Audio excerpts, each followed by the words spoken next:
Damn it. Do you need a mic check on me? Check. One, check. Oh, yeah, kill the music so we can mic motherfucking check. You give me my water? Damn. I thought we fucking flip a... Bitch.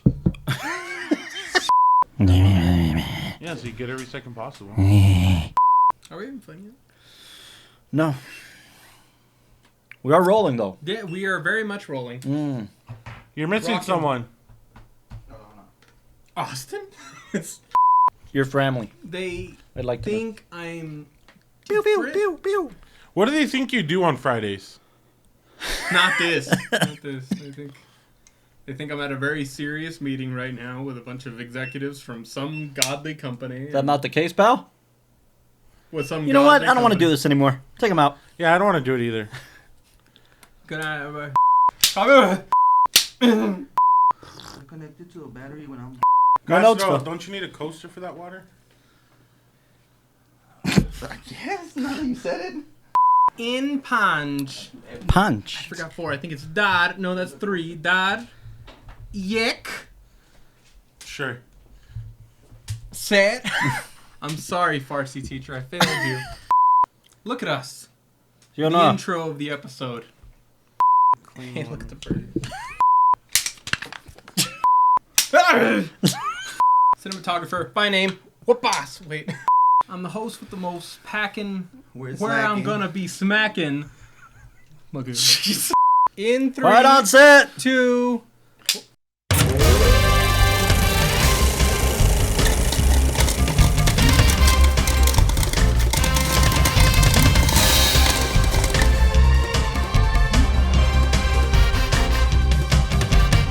To the WatchTower podcast. Welcome back to the WatchTower podcast, the film review podcast of Tower Productions and the Tower Cast Network. Somebody hit the table. Yeah, that I don't care. So,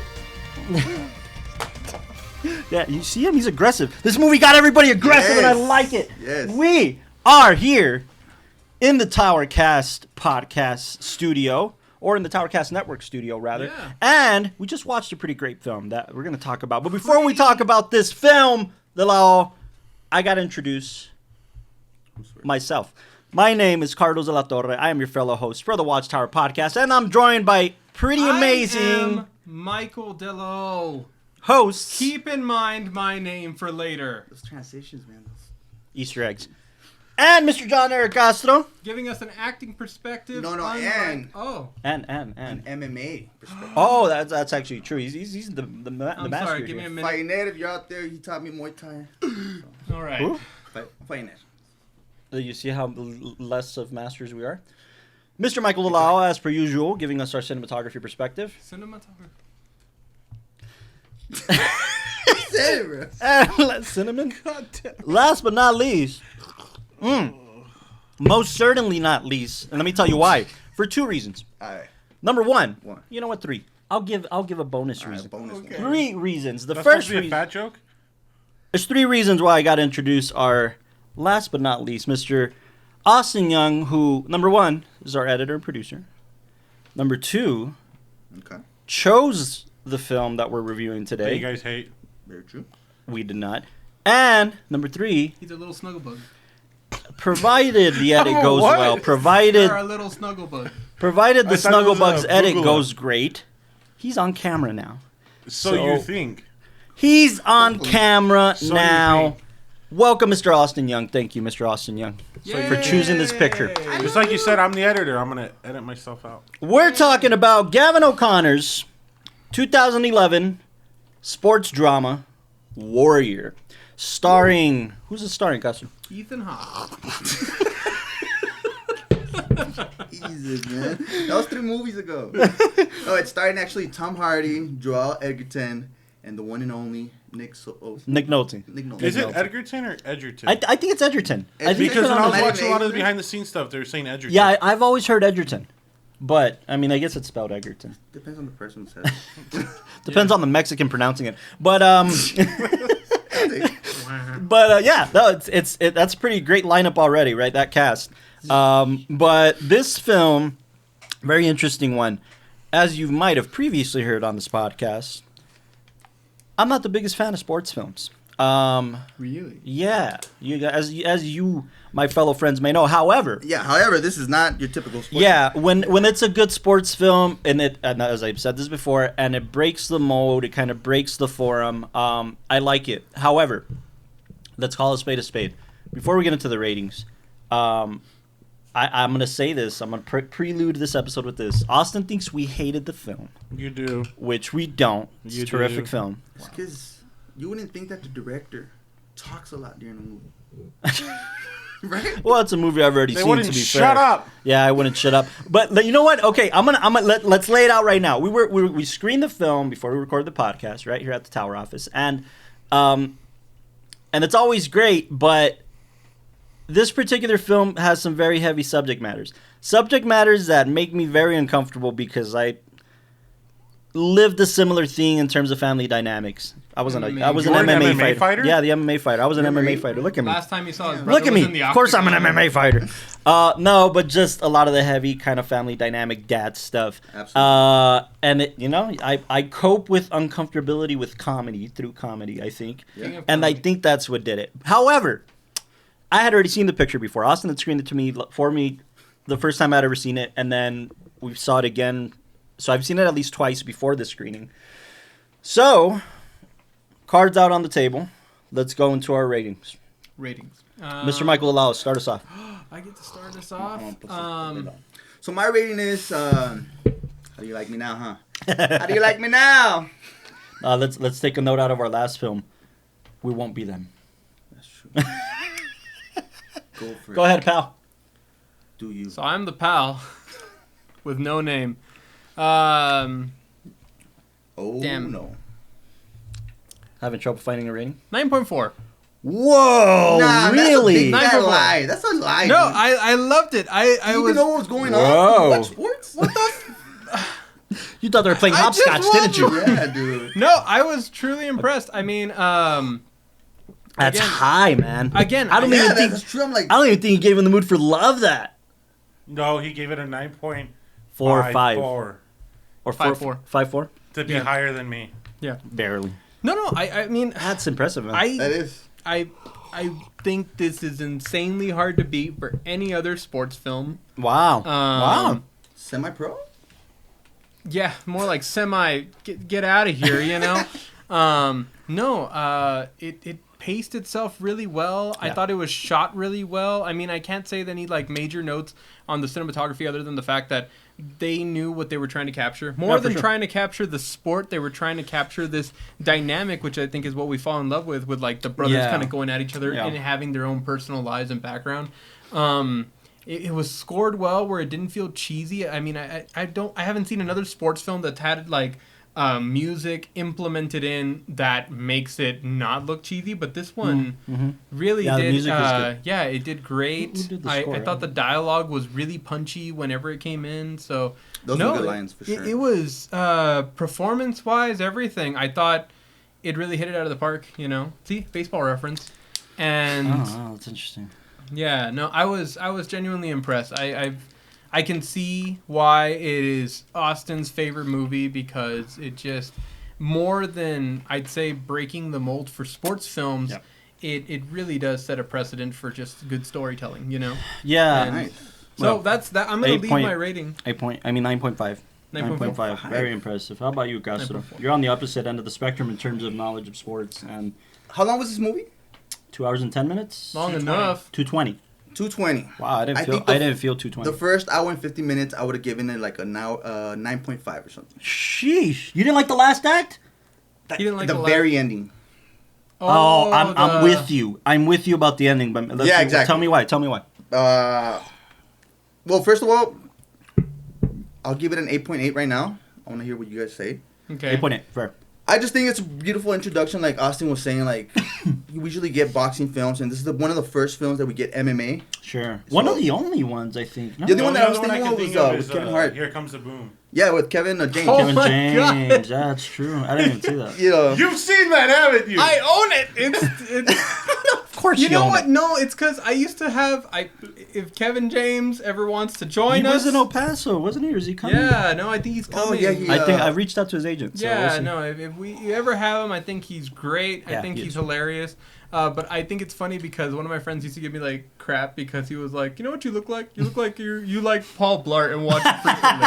And I was like, what the hell? That's actually- So just to dive into that, I remember like my friends bought me like one of those like packs that has like all 4 Kevin James films, like Oh my Zookeeper God. and Here Comes the Specials. Boom and all that. Yeah, so I don't think anything outside of like can't King of believe- Queens and like the Sandler pictures. I don't think I've seen Kevin James in anything. really. This was like a bunch of Anna Sandler. I mean, other than the actual really funny skits that he does about the boom guy, you know. Oh, that's hilarious. That's pretty great. Oh, His yeah. stand-up's pretty good. Yeah, stand up is good. But The first one. I can't believe that would be the only like MMA one, especially like That's in the the, only one I can think of. man.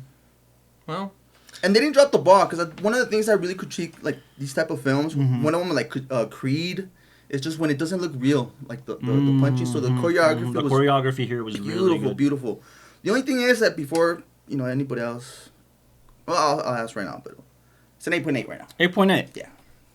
All right. well, It's a dime. That's a dime for you. it's, You see how I gave you my rating this time? Thank you. Without I appreciate that. screwing around? for those who don't know, they have beef. Go ahead, You have been listening to hip hop. Look at you. I'm proud of you. beef. Boo. Beefer. My name's Biff. That'd be my boxing name. Biff? Biff. Biff. You have to say it like Biff is entering the ring. Biff, but with 2 E's. And when they ask him, is it beef? No, it's Biff. that. Biff. Oh, man. You guys are going to hate me, man. No. Like, Austin's going to hate me really? forever and ever. No, because he knows I like this film. He knows I can appreciate it. You can give whatever rating you want. I can't. Damn. I just like, You and me, 2 rounds. No, I think I'm at about an 8. Okay. I'm at about an 8. Maybe even impartial to say like 7.9. But again, to preface everything with the fact that this isn't my wheelhouse. I don't really love sports films. but what And- about the story? Like the story Oh, the was. story's great, man. It's heavy in terms of the subject matter and the topic and what I can relate to and how real it is in that regard. I mean, I didn't live to that extent of hardship. I would, but it still hits heavy, hits home, So I can appreciate that, and I can appreciate the non cheesy storytelling when it comes to those factors. But Yeah. however, sports films, the thing that's always gonna knock a few points down for me automatically, and it's a weird thing because it's what I hate about this film and what I respect about it at the same time. The because predictability? No, not so much the predictability as much as the tropes, right? The tropes of a sports film. They're everywhere. They're littered everywhere in this film. But you know what? I can appreciate it. That's what I hate. That's what's like automatically, okay, you didn't do anything original in terms of structure because that's just how sports films are structured. However, I appreciate that they went full tilt. They weren't dilly-dallying about the sports tropes. We're going to have our training montage. They went full tilt and they actually did a pretty good job at it. So the tropes... The training montage was just- The Sorry, tropes Austin. exist. The tropes exist, but they didn't shy away from it. They knew what they were doing. They knew that they were going to make a full-on sports film. I think I even asked somebody, I was like, does it take place in Philadelphia? And they was like, no, Pittsburgh. But it's got that same kind of aesthetic, right? Yeah. So they knew what they were doing. And by the way, the cinematographer, Austin, pointed out to me that this is his first kind of big film, right? He'd kind of done low-budget indies before this. And every film after this was a massive picture. I mean, he shot a lot of the stuff that people like see as in terms of what modern cinema looks like. Modern blockbuster cinema gets their aesthetic from stuff like this, right? So, yeah, I respect that. Because if somebody watches my films, I'll put myself in the hot seat. Somebody watches my films and is familiar with my films and I've had people say it to me. Oh, he did the romantic thing again. Oh, he went into the meet cute, and he went into this, and he went into that.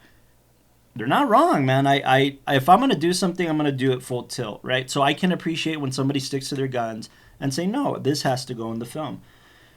And it's justified. It's a sports film. When you take it out, you've lost half your audience. You really have. So especially when you're catering to an MMA people who love like MMA or love that type of thing, they love sports films, they love boxing films. So the tropes are going to help them come to the movies and sit in the seats. You know, so I can respect that. But those points are always just going to be automatically knocked off for me for any sports film that isn't a little more original in its approach, which is really interesting to me because the director, Gavin O'Connor, directed one of my other favorite sports films, which is The Way Back. And I love The Way Back. Like, that really impacted me in terms of its realism, in terms of breaking the structure a little more than usually. You don't think this one broke the structure a little bit where we weren't going for any of the, for either brother? It broke the structure, I think, where it needed to. You know, where in areas that it would have a punchier effect. The one that I liked a lot was that when you're still trying to get a sense of what this father-son relationship is going to be. Yeah. Between... Those are the scenes that saved the film for me. Yeah. Ooh, yeah. That's my thing. I was gonna say the scene where the dad comes up and he's singing and he's like, come on, champ, like we're gonna get up and we're gonna go out and train. And he's like, instead of getting up and being like dun dun dun dun dun dun dun, he it's was like, no, leave me alone. Get the fuck out of my room. I'll get up when I want to get up. That's he's absolutely right. Yeah. And that by breaking that trope where it's not just the coach getting the untrained slobby kid and pulling him out of bed and making him better. It was like, oh no, there's a real issue here that's beyond the sport. There's a tension between the father and son that needs to get resolved in some way. Yeah. You know, Austin and I have known each other since before either of us were filmmakers. Before you were born, right? And what I find interesting, we're two little sperms destined to meet. What I find interesting about that is that I think that as maybe you guys can be the judge of this too. Okay. As you fall in love with cinema, your palate develops and your palate changes and your tastes change. For sure. I can certainly say that my top 10, top 20 films of all time has changed over the years. Like officially, I have them written down. Wow, I never and I'm like keeping tabs of like, well, no, this one's moving to like 30. This one's moving to like 16. So like this one, I'm adding a new one that's all the way like the last time I mentioned In the Mood for Love, right?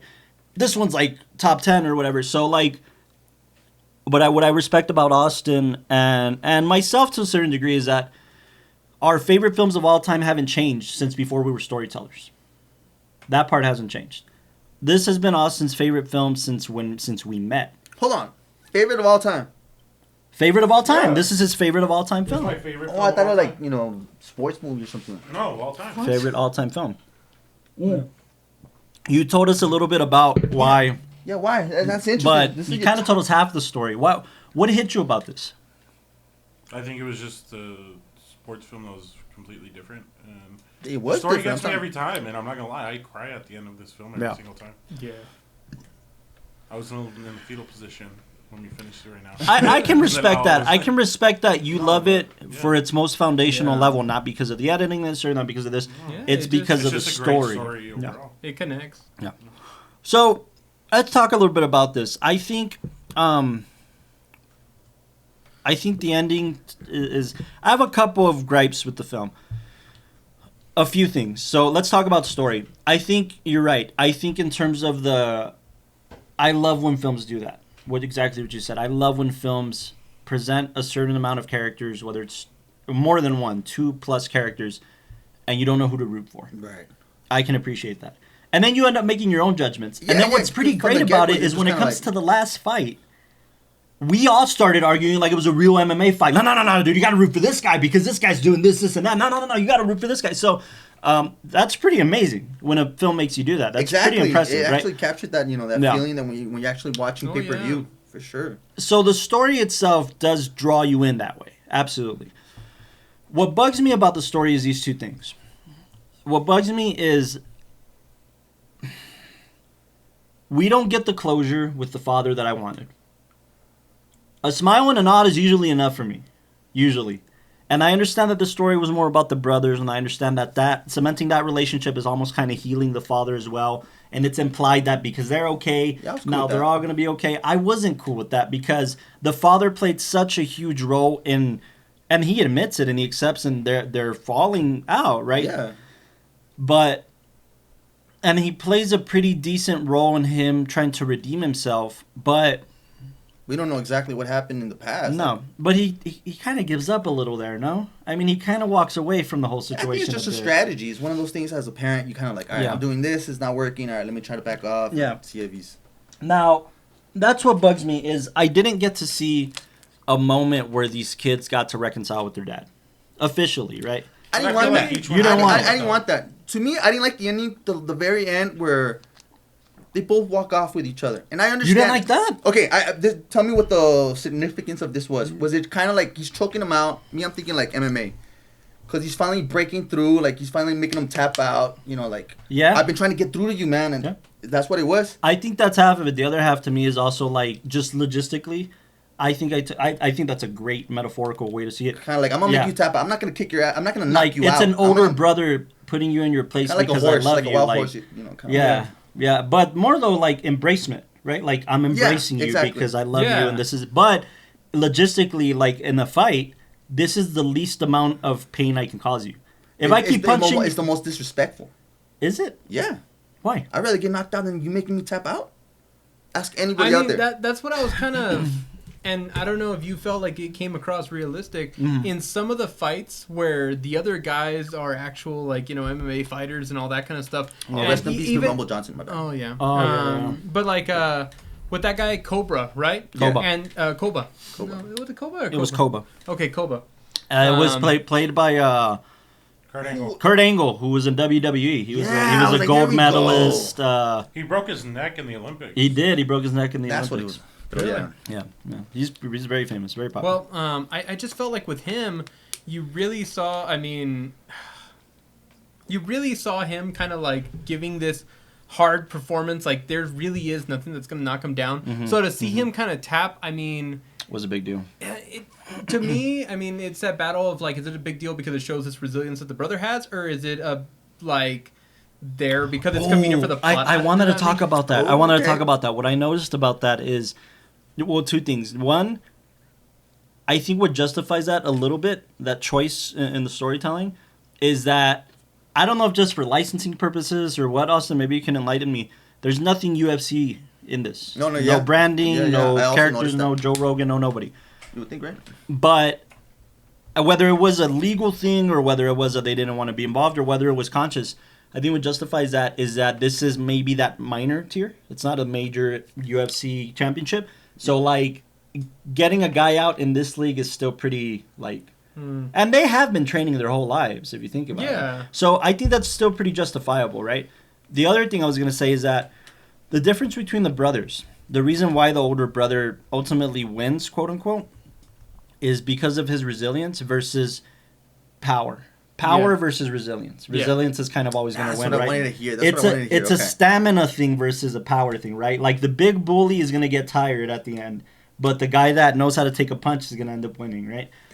So I think that to me was even just like on the metaphorical level, the brothers' characteristics. So it's meant to play that kind of bigger story role, I guess. Well, I like that. I like that a lot. I didn't take that perspective in mind, but then it really does go to show because it was weird when I was watching the fight. Every time you're thinking, so this is gonna be it. They're gonna make the brother lose for some reason. The older brother. The older you were brother. Thinking that? I honestly, because you're watching this guy get whooped the whole time, and then it's just kind of like, and then he wins, and then it's not by any knockout. It's by just getting everybody to tap out. And it's like, how does he do this? But it also knocks you for a loop, right? Like us as filmmakers or whatever, as film lovers. We think we know what's going to happen, right? So we're like, they're going to make him lose. It's That's why I remember the big fight. I thought they were going to tie. No, and then the big fight, I remember you guys were saying, like, okay, well, who are you rooting for? I'm like, I don't know what's going to be the more satisfying ending. And it's because... Was this satisfying? As it sat? I thought it was. I thought it I mean, it must have been with I have a couple little grapes here and there. Okay, like, what is it? Obviously, and I don't know if it was the first and the second round, Tom Hardy gets a shot off when the bell rings, right? Mm-hmm. On this one, he breaks his shoulder. Was it after the bell? No, it was simultaneous. Right on the bell, right? Right on the bell. By the way, something to note, they both suffered pretty heavy injuries during the making of this film. Oh, really? They both broke an MCL? Edgerton. Edgerton tore his MCL in the cage during production, which they had to stop all fight scenes for 6 weeks. What's an MCL? See, this is... And then Hardy suffered a broken toe, broken ribs, and a broken finger. See, this is the beautiful thing about this film is that we've all seen a lot of boxing films, and boxing, the difference between boxing and MMA is boxing is kind of like a dance, right? It's still a dance, right? You're not grappling, you're not throwing yourself to the ground. Whereas with MMA, it's legit what you would think a street fight looks like. Sure. So from hearing that, you could tell like, oh, the choreographers didn't know how throwing somebody to the ground and really choking them out. You got a couple of broken ribs. That's the beautiful part about it. I see what you're saying. Like, it was real to a certain extent. Exactly, because they're really figuring it out. Because there's only. Well, I gotta ask Austin. Did they? I'd like to think no, but considering how much they got hurt, they performed their own stunts. I mean, most of them, I think. Most of them, I would think, they right? They did have stunt guys, but they did perform most of the stunts. And what was the budget on this? $25 million. Okay, so it's pretty modest. 23 though. It only made 23. Going back to, have you guys seen Creed? Any of them? Mm-hmm. No. Didn't he direct the third one, right? He directed the third one. What did you think of the choreography on that? In IMAX. You know what? You can tell. You can no, yeah. You know what sucks about that? I hated the choreography. I love the camera work. Okay, what did you think of this one? You don't think it was too like jarring, too fast? Yeah. No, I think that added to the effect of realism. It did. Added to the effect of realism. That's what I wanted to ask you right now. Really effective. That, and then they knew at what point they wanted you to be in the ring and be a part of the fight. Like you're like they did this mix. They knew how to keep you on the edge of your seat. They did this mix and match because they were going from like we're in the ring and we're taking the punches to we're outside the ring and we're watching the character and what's at stake. We're watching his wife. Yeah, and I love that. I thought that was great. That was effective for sure. Yeah, because it's putting you in that same tension of like. Oh, one, if you don't win this fight, well, you're going to get your ass kicked, and that's bad. But two, it's also like, what does each character have at stake? What are they trying to prove? What do they need at this moment? And it added to the realism. It was just like, whoa. Yeah, I think what's sad about a film like this in terms of its release, too, is like its effectiveness was really good. It was so good that it makes me sad that it bombed. It bombed, or it was just kind of 23 mil on the $25 million budget. So... Barely kind of didn't even break even. So what bums me out about that is that I feel like these are the types of films that got cinema back up on the up and up again in that era. Again, this was 2011. This was when, in my opinion, up to 2010, cinema was pretty bad. Kind of shaky, yeah. And so you have Transformers and... The introduction for sure, 2009 or 2008. Kind of 08 and on was started like, ugh. 2000 to 05 was like the shitty rom-coms, and then 08 was like the shitty blockbusters, and then so like this film again I think was putting cinema back on a path of real storytelling. So it's sad, and to be fair, I don't hear a lot of people talk about this film, even Tom Hardy fans, unless they're storytellers. I know, I think Robert loves this film, right? He's a writer, and he absolutely loves talking to you about, but he loves the director too, right? So I hear very few people, but the people that I hear talking about the film are they know what they're talking about in terms of storytelling. So I find that pretty interesting. But if only it just didn't fall into those tropes, man. And that's kind of what I'll say about story. No, I think the tropes, there were things that I remember I said on the Hustle episode, things like, here we go, we're back at this kind of moment that's going to happen between them. But then the way that it broke it up, I thought that was great. Even there's this supposed to be this, in most sports films, you see this connection between the athlete and the coach. And in this one, it was especially that last fight, the coach is talking to him and saying, no, you got to do this and you got to do that. And then everything just kind of quiets down and you can just see it's not about the sport. It's about two brothers. That's what I was going to say. I think in terms of the story, again, what saved the film for me are again, this is just my personal preference. I'm a douchebag. So I'm a stuffy snob. Yeah. Keep it going. So yeah.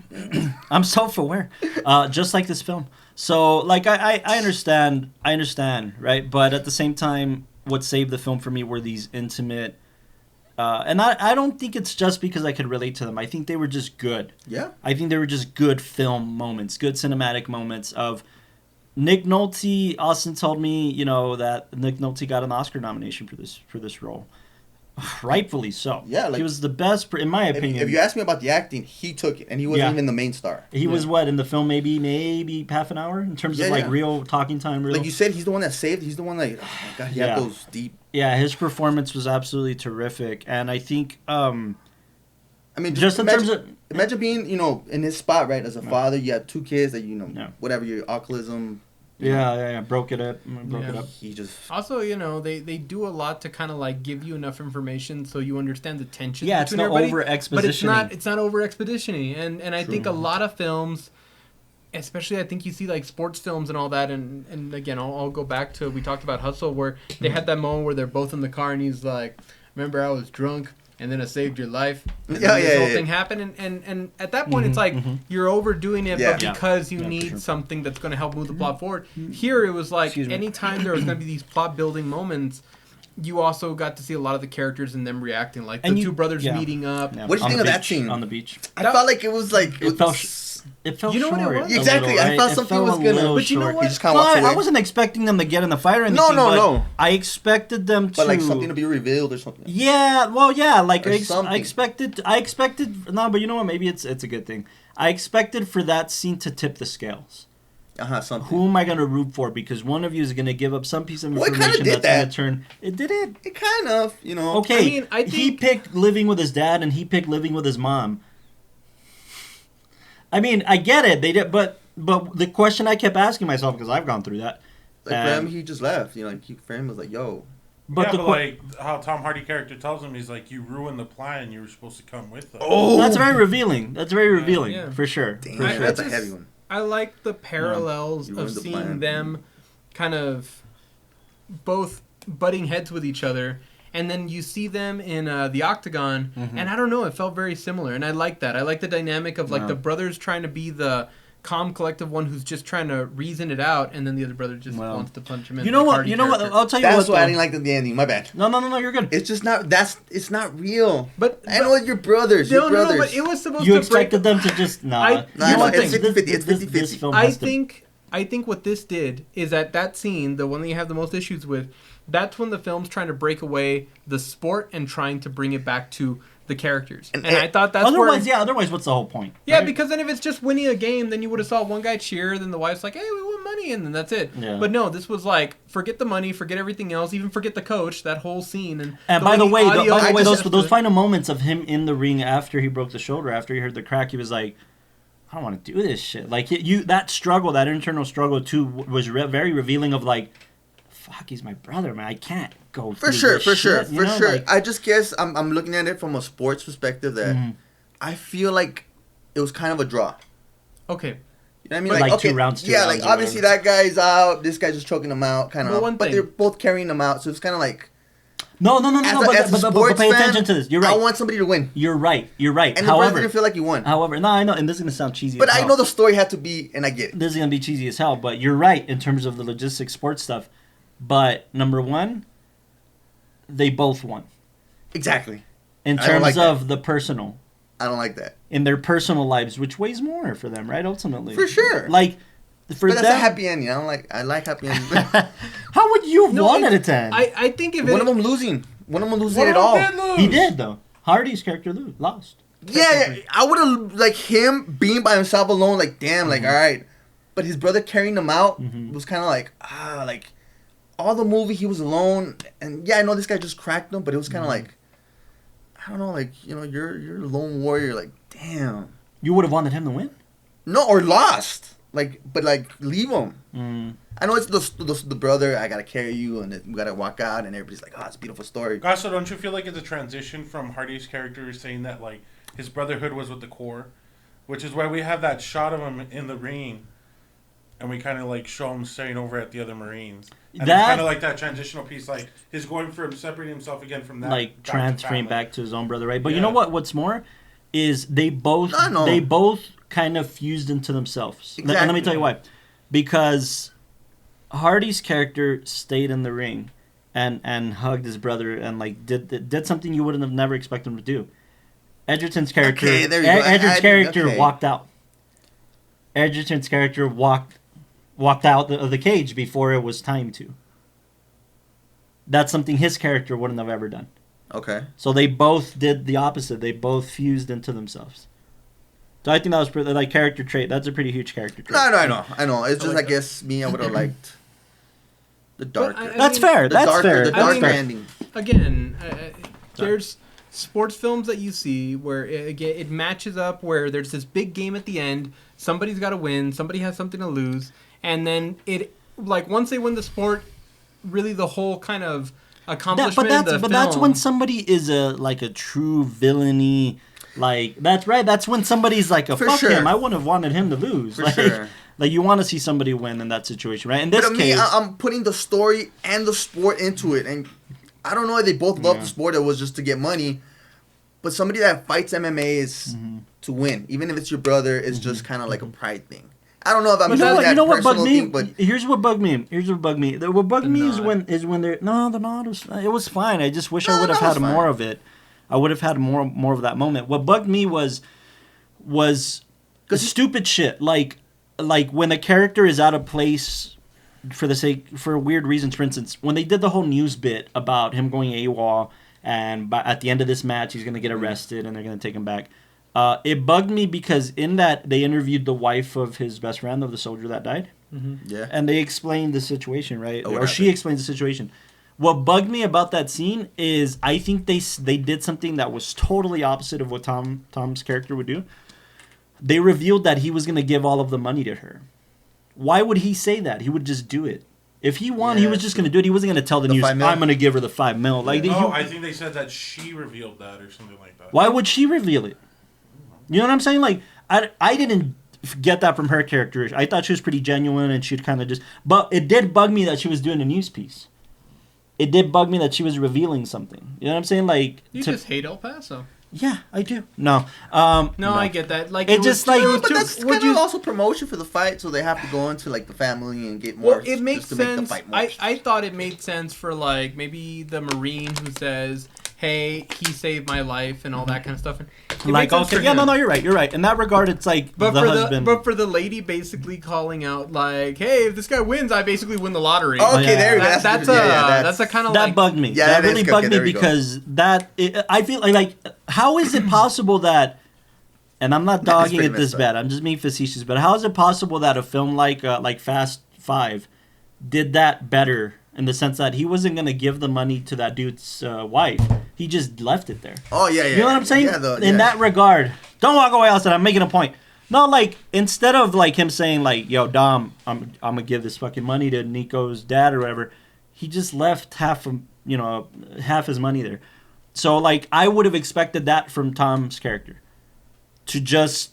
If he won, hypothetically, he was just going to give her the money. He wasn't going to say anything. I'm with you on that. The only justification I'll give is that when you look at Tom Hardy's character, the whole time it's like he really doesn't care about the money. He doesn't care about reestablishing a connection. He just kind of wants to, like, I don't know, just pound facing. Like, it's just... But he's a Marine. He's got PTSD, so that's how he copes, I guess. No, I know, but I'm just saying that's kind of like this... That's a justification for him. It's a justification for it being like, I don't care about this, I don't care about, like... Yeah, but who would he tell? You know what I'm saying? Like, they made it clear throughout the announcers or whatever... That he doesn't go to press conferences. That he doesn't go to press conferences, he doesn't give interviews, so who would he tell? That's the cool thing. The mystery, dog. The mystery. It's him. Scary. It's just him. Just a third character we've never seen in the film. What if the news people made it up? That's interesting. I mean, maybe. Yeah, they do. I don't know. You know, okay. We all know journalists tell lies. They hype it up. But not. You're right. But that's like, I think that's kind of a stretch because it's like, no, it is something he would do, but it's not something he would say. Yeah. Oh, for sure. No, wait. Because it's coming at the exact same time that they also said that he's going to be taken away. Like, the police are going to take him away afterwards and all that. And I don't know if it... So you can still have money being locked up. No, but it could have been one of those things where he's like, hey, go ahead, take me away, do what you want to do. But if I win, it's going to this lady. True. Maybe. And that's because I didn't feel that when it came in, it was this hit out of nowhere. For some reason, it felt natural, but it was like... They said that he was going to be taken away because of some past doings, and that also the money was going to go to her. Yeah. You know, so by the way, I could see that being this trade-off kind of thing. That whole arc, I really loved. That whole arc of him, like, it stayed true to who his character was, and it stayed true that, like, look, listen, I have a lot of friends, and I myself and my brother and sister, like, we could have been people who, due to our past, turned to the wrong things, you know, like we were pretty close to people who were in gangs and people who did shit and sold drugs, and we could have very easily done that, you know. And Tom's character decided to turn it around and go to the military and put his fighting in there, And that's fine. That's noble. What's more is he stayed true to character about doing the right thing. So like, oh, you're gonna bomb your own soldiers? I'm fucking walking away. Yeah. Like, so to me, that's pretty authentic. Not to mention he was a war hero that walked away from a medal too. Like, it's one of those things to me that was, I really like that arc. Like, his best friend in the army died. He had a lack of brothers because of his relationship with his brothers. He had a lack of family because of his relationship with his dad. The only person he could really say he loved was his mom, and she died. So typically a guy who's in a bad rap like that goes to a gang because a gang makes him feel like he has a family. Right. And then you kind of turn the opposite. You go to the military and they make you feel the same thing, right? It's a brotherhood. Yeah. So I really appreciated that arc. I thought that was a really well thought out arc. And Joel Edgerton's arc doesn't fall short. Him being a teacher who needs the money, who did good, who raised a family, who did it right, who was the dad that stuck around and didn't have a drink. You know, I just think I believe Tom Character's character a little bit more. I think he was more believable, I think, as an actor. Yeah, dude. Like, you know, you could tell that guy has PTSD. Like, but he's method, dude, man. Like that man submerges you into whatever character he's playing. That man, like, mis respetos. But even the fighting. Joel Edgerton, man, has impressed me time and time again. Anytime I watch him, because I love him in this performance. My favorite performance of Joel is Gatsby. Is his character in Gatsby, and let me tell you why. Because I had no idea that was him until like the fucking credits. Probably the first time I saw it. So he really impressed me in that role. I really appreciated like his versatility in that role. But you were like praising Nick Nolte a lot. You said that he works with Martin Scorsese a lot. Well, he used to. Used to in the 80s. He did a couple films with him, 80s and 90s. He did a film.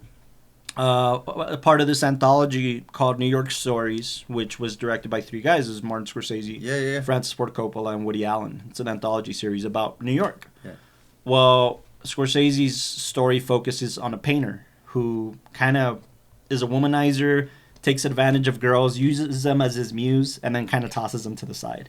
Okay. And these girls fall in love with him, and they want to please him, and typically they're young artists or young art students who just like, oh man, it's him, like, you know. Yeah. So his character is dynamic, man. It's and Scorsese's film in that trilogy is the best. Because in the last couple of films that I've seen him, he doesn't kind of. He didn't surprise you. No, doesn't make an impact on you. Yeah, that film and he played the weirdest role in Cape Fear, opposite Robert De Niro. Robert De Niro plays the crazy motherfucker, the built motherfucker who's like trying to kill his family.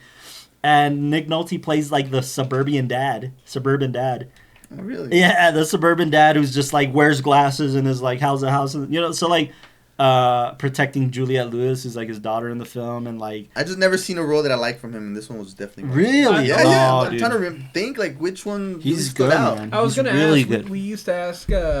In previous episodes, with all the characters and the cast and all that, is there a role here that you feel like I would have loved to have been that character or that role? Like which of these would you have taken? Or it was Nick Nolte in Tropic Thunder, right? That's who you would. With that. Wait, who does he play in Tropic Thunder? He plays the guy with the hook. Oh, that's right. I forgot about that. Yeah. Which one of these characters do you think you would have came into? I mean, obviously the obvious and the one that I could probably relate to the most is Tom Hardy's for sure. Just because, you know. But your favorite performance was Nolte or Hardy? Nolte. Okay. No, because I don't want to like underestimate Tom the Hardy's ability or Tom Hardy's performance. But it's one of those things where you just gotta act kind of, you know, down. Nick Nolte, yeah, exactly. Nick Nolte, right? Nolte. Mm-hmm. You gotta have some emotion in that. You gotta have some pace to it. Yeah. Some of those scenes where his voice is cracking up. Oh man! And you know what? That's what breaks my heart about it, because like that's like the spitting image of like the apologetic side of my dad. Exactly. Right? Oh, dude. Yeah, you too. Whoa. I know you and I went through some other things about that, but so like, oh man! You can tell. You could say like I don't know if he tapped into something in his past or yeah, that was. I don't know what character he researched. Then the Oscar-winning scene, him in the hotel. Oh, so he did win it? Or I'm sorry, nominated. The Oscar scene. Let's say the Oscar scene. Him in the hotel room with the headphones on, with the headset on. My gosh, it steals the film. It steals the film. What do you think Tom Hardy's thinking in that? That year it was Christopher Plummer for Beginners. Jonah Hill Plummer won? Yeah, Plummer won. Plummer's a good actor, man. The other nominations were Jonah Hill and Moneyball. Oh, yeah, that was that. What did you do? I want to ask you that. Maryland. and Max von Sydow and Extremely Loud and Incredibly Close. Christopher. Ooh, that's a good film too. That's a good film. Plumber though, man. I just saw Plumber in something recently too. He's good. Well, that's who Nolte went up against. Plumber. You know who he was? I saw a film called Danny Collins recently, and he plays like Al Pacino's manager in it. He's terrific. Anyways, you had a question. Yeah, that scene where, what do you call it? He's what do drunk. you call it when He relapses. he relapses? Mm-hmm. And Which I've actually gone through too, by the way. Yeah. Like walking in on that type of shit. Like, yeah. What do you think?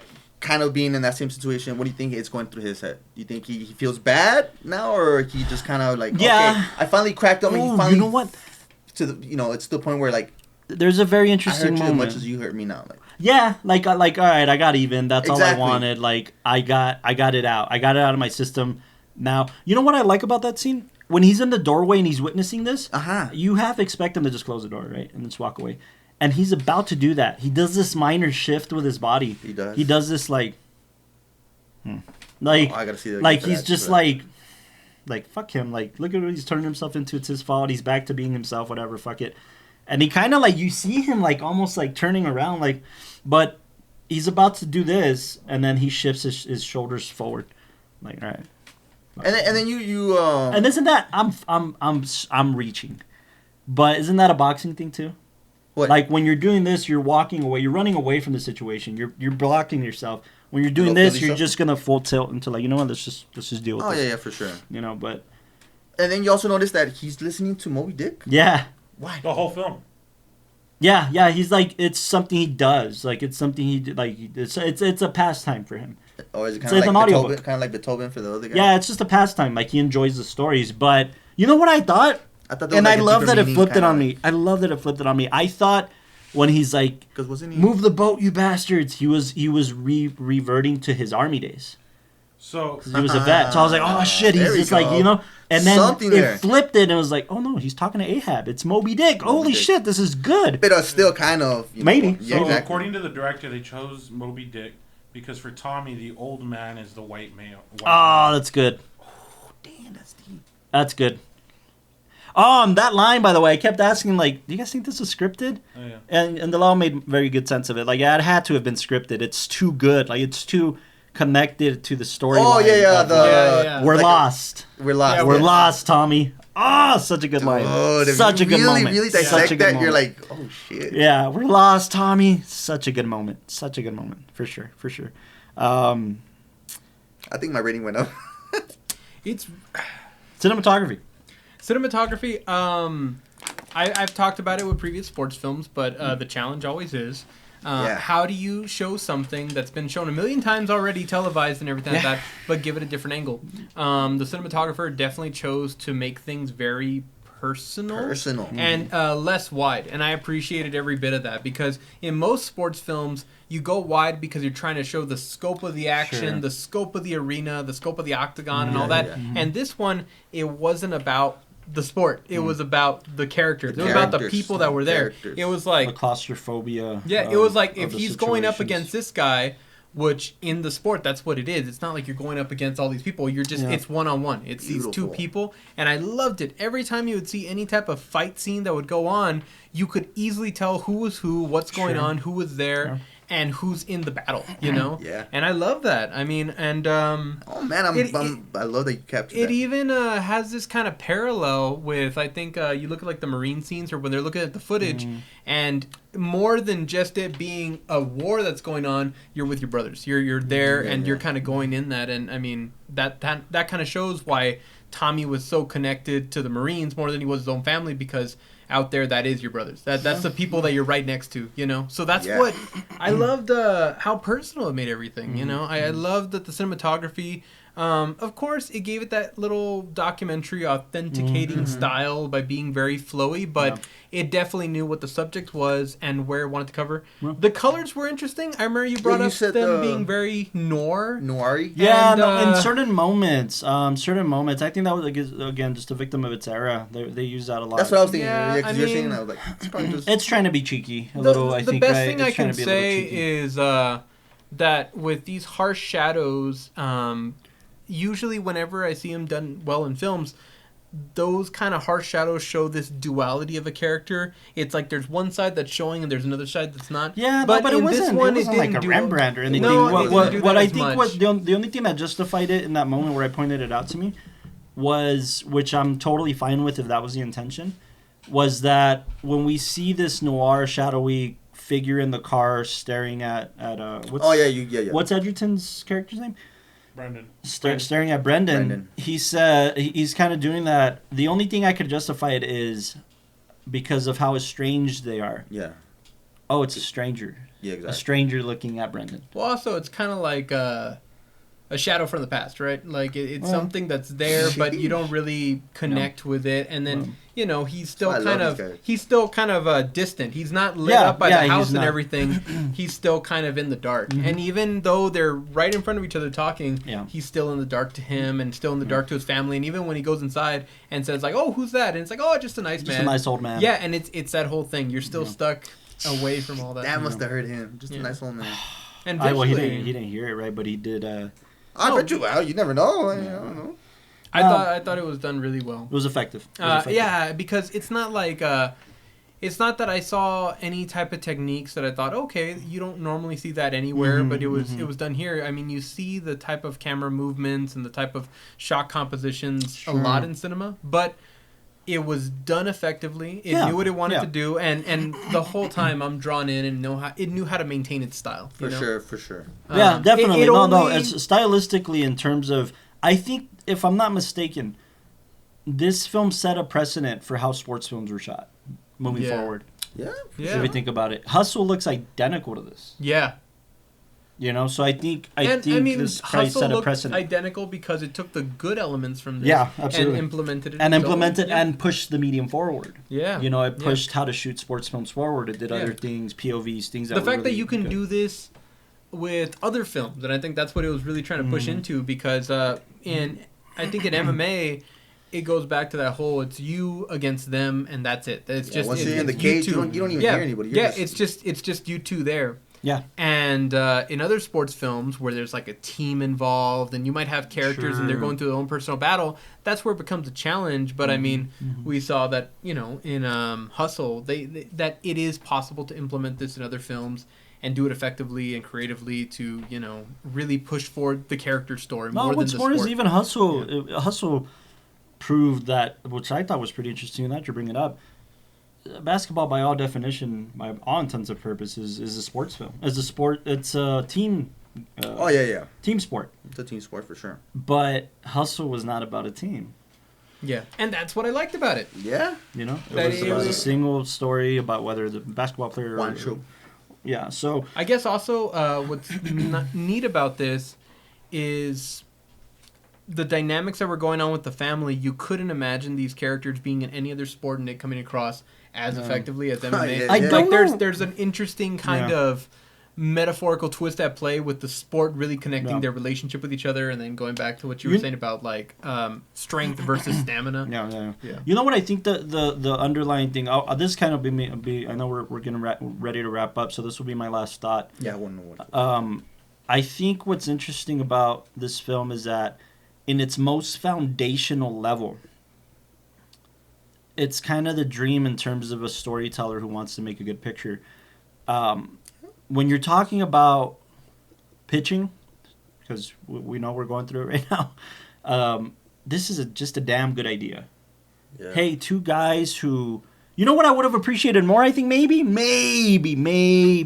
That us not finding out that they were brothers until the, Oh, yeah, that would have been a That probably would have been a little... I don't think it would have been effective. The scene with the dad. Obviously, I know what he was saying, but obviously it wouldn't... It would have been a nice twist in theory, but I don't think it would have been as effective. I see where you were going. It wouldn't have been as effective because I think the fact that it would have punched harder. No, but the fact that you know that they're brothers the whole time, and they're both going up the pyramid. It adds to the rooting aspect of it. I'm glad they went that way. I don't think it's rooting. I think you're invested in two challenges that, I mean, they're both overcoming their own thing. My point with it is that you're think wrong. that you've been wrong before, and I'm tired of you being on this. This is what this podcast is all about: is to knock me down a peg. I just think that in its most just like foundational level. Yeah. When you're a storyteller, you want to be you want to tell a good story. Yeah. Period.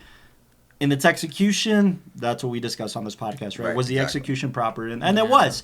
But in its most foundational level, if you're sitting with a studio exec and you're like, I got a great idea for a film, they're going to say, that's a pretty great idea for a film. Two brothers, estranged, haven't talked in a decade or so. Somehow. And the dad, you know, I mean, this is pretty good. And it's marketable. People are going to go, well, you would think. People are going to go to the theater to watch this. You would think. You know, so like it's pretty, that's what impressed me. Like, just in its most foundational level, if you read this in a book, if you saw this as a TV series, if you saw this as a film, it's a good story. Period. For sure. Just it's a good writing, writing a good story. You wrote a good story. Period. You know, a good original story. You know, so in its most foundational level, I respect it. We lost our producer. That's the 3 times. Yeah. And its most foundational level, it's a good story. I'll add this as my last point, and the biggest thing. I have a question for you though. But I was gonna add my last point. Add your last point, and then he'll ask his question. Okay. So we're gonna ask my question first. So what's your question, Austin? What's your last point? Plot twist. I do have a question. Though. Okay. I was gonna say something I'm appreciating more and more is the art of choreography as it relates to story. Mm-hmm. And in this one, like usually when you see action films, you don't think of, I think when you're writing, and maybe the reason you don't get as invested is because you don't see a fight as something more to elaborate on. Mm-hmm. It's kind of like, and then they go into the bathroom and start punching each other, and then John Wick walks out. Right. And that's not it. And you see that with good choreography, there's beats to every little bit of the fight. And I think it was really interesting because the fight was the connective tissue for the internal struggle of each brother. When they were fighting on their own individual fights, they had something to prove to themselves and maybe even to the world, right? But when they were fighting each other, the fight represented their dynamic and whether this is going to make or break them. Yeah. So, I agree. I just really like the beats and how they kind of for somebody who doesn't watch MMA, I could have guessed that. Or watches sports in general. Or watches sports other than that was a little aggressive at the beginning. I apologize. No, but for somebody who doesn't watch a lot of sports, the fact that they're able to make you follow each of the beats and know when somebody's on top, somebody's on bottom, somebody's winning, somebody's losing, and I didn't need to know all the jargon or techniques in MMA to understand with every fight when they're getting beat down or they're starting to like who's got the mount. You don't know about that. You know who's. I thought it did that really well, and I think that's 1 hour. Yeah, I thought it did it really well, and I think sometimes the reason people don't get into sports films as much, like I know, like my mom can't really get into like football films because she feels like, well, I don't understand the sport that well, so I can't understand where you don't need to know there's the lingo. This tension and everything. But here, I felt like I was able to get absorbed into that, that's awesome. And so. Your question. How long can you hold like that? All day. Just don't twist your arm. What? No, I've always had my own theory as to why. But why do you think it was so grainy whenever we're on Tommy's character? In the beginning? I'll be 100% honest. Because it was night. It's night. I'll be 100% honest. They use the F style. I'll say this. I'll give it a little bit more credit. I've always had my own theory why. I'll give it a little more credit. You can definitely tell that it was shot on film because of the grain structure and the way it was trying to like the way that light affected it in certain points. Yeah. Film usually gives it this kind of connection to the past, I'll say, and it makes things feel more grounded. More grounded, but I'm trying to think of the word. Like a memory. It creates it more like a memory, and I think whenever you see moments like that at the beginning where it's really grainy and it really reminds you that you're watching film, I feel like it's like looking at old photographs, and at that moment it's like looking at a bad photo and being like, remember when you were it's like remember when you were like this. But why just on Tommy? Huh? Why just on Tommy? Yeah, because it's only on him. because he was the one who, at the very start of the movie, was confronting an issue that it was really heavy and dealt directly with, like, his father and this past and all that. And that's why, he has that bottle of Jameson. He's like, here you go. And even though both brothers My mother said never to come empty-handed. Well, even though they both agreed that they hated the fact that their father was always drunk, but, he says, like, you were better when you were drunk. There's this kind of like, hey, I'm bringing this bottle, and it's a sign of, like, we both know who you were. We both know that me coming here, it's not going to be an easy, like, I'll work with you again. It's like, we're reliving the whole past. When you go to the other brother, and maybe the reason you don't see it as much, he's living his own life. He's not connected to the past as much. He didn't. Yeah. So that's we don't see him be affected by the past until the dad walks up to the door. That's me going out. I don't think it's too much of a stretch. No, that's pretty fair. But what's your theory? That I was thinking. Yeah. What's your theory? It was along those lines. Was it pretty much that? Yeah. Your final point, Castro? Well, it's not something it's not as deep. Binga baga booga. Let's fight. It's just something that really, like, grinds my gears when I see a film like this. You know what grinds my gears? You know what really grinds my gears? Is that they were actually able to capture what it is to see a pay-per-view fight of a big event. Mm-hmm. And I was telling you, the commentary was not there. Brian Callen. I gotta tell you something that you're not gonna like about that. Okay, let me finish this first. I think why the UFC, because it was MMA, but then it got transferred to Dana White like in 2002, and that's when he hired Joe Rogan. And why it's been so successful is Joe Rogan's commentary makes the entertainment, because not only is he like saying what's going on, right, what type of techniques are going on, but the energy. That's why they've kept him for 20 years. Like he's so good at it. Does he own a piece of the company? No, he's just really good friends, and he's really good at his job. Because he used to be a teacher. But I lost my train. He's a comedian too, and he's a podcast host, so he's good. But he started. He was a kickboxer at the beginning. Oh, okay. So he knows the sport really well. He was a teacher for jiu-jitsu. Gotcha. So he knows the sport, and I just think like that's the only thing. Just from seeing it from a bigger picture, it's just kind of one of those things where, dude, I was so into the film, but they were kind of like devil's advocate. Why?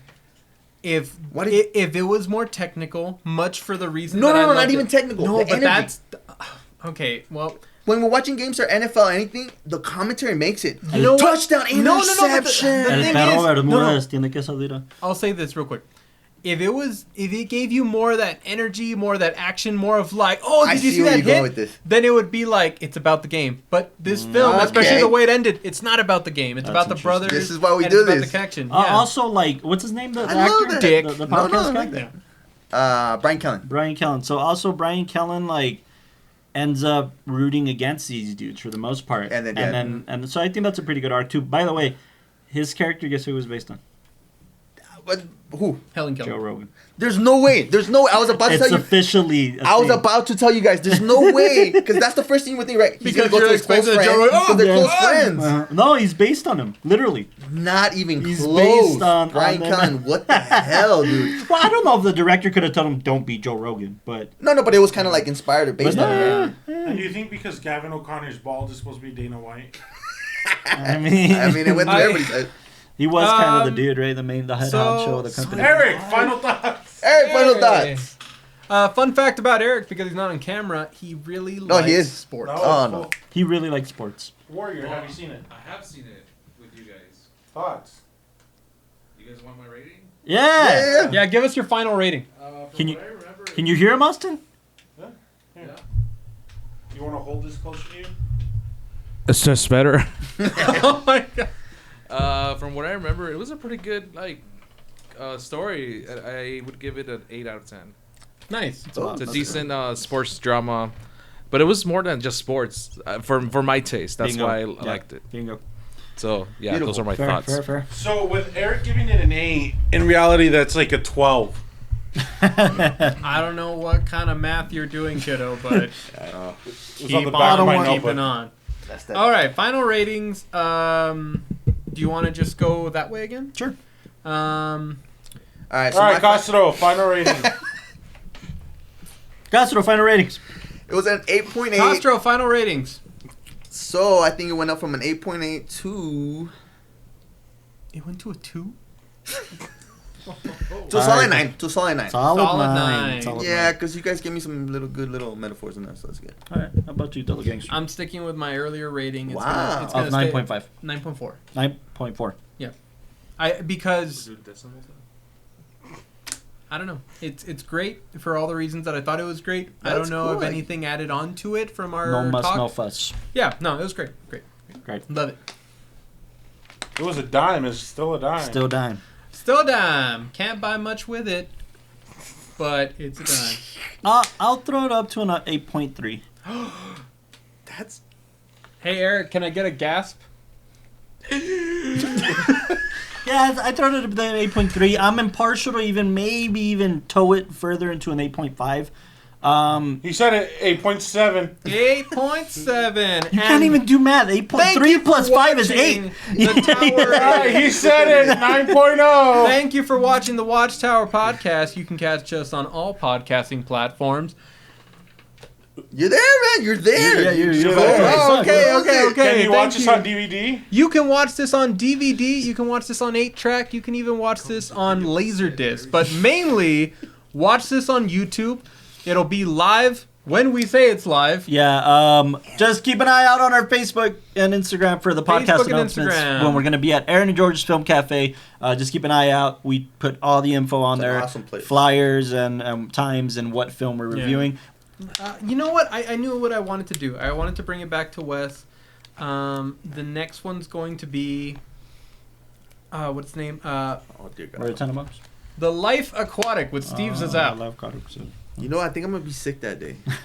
I think we're all going to be sick that day. So stay tuned for The I haven't Life seen Aquatic. that, but I've been wanting to see it, though. Yeah, me too. For sure. It's When are we another recording this? one of his early picks Yeah. with Bill Murray leading. That might be the last episode we record before we do Oscar stuff.